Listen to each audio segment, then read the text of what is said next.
We are Group 5, Chandalara, Dorinda, Sarah, Pascal, and Brian. Our survey project is about gender stereotypes and religious belief.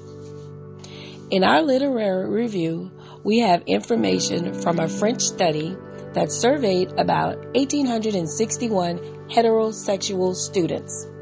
Of those students, 31% were Catholic and 69% had no religious affiliation.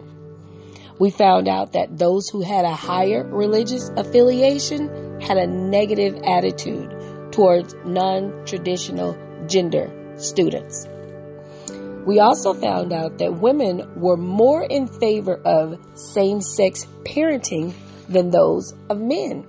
We also found out that children of same-sex couples and the children of traditional parents, basically, they were similar.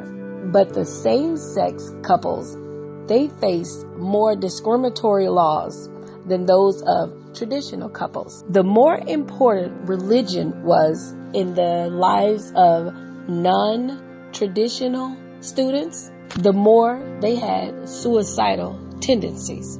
I'm going to go over slide 4 and 5, hypothesis and variables, and the data collection.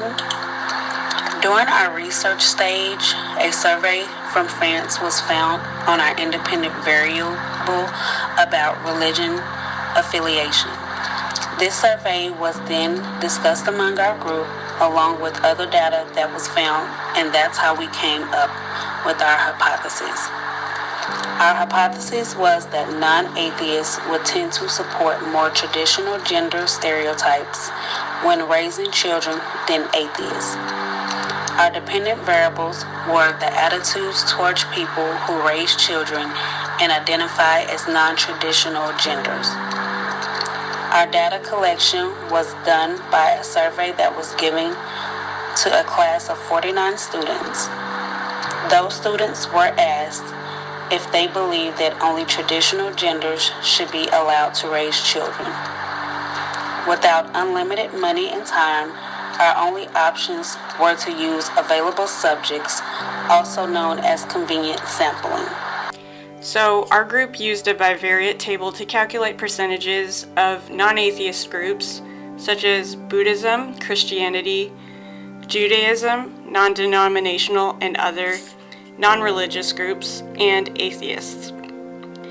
We then recorded the data into two groups, which were atheist and non-atheists. Our results showed a 24.39% difference between non-atheists that believe only people who identify with traditional gender stereotypes should be able to raise children and atheists who should not. Therefore, our hypothesis was supported given the sample available. For our discussion portion, we covered a few topics.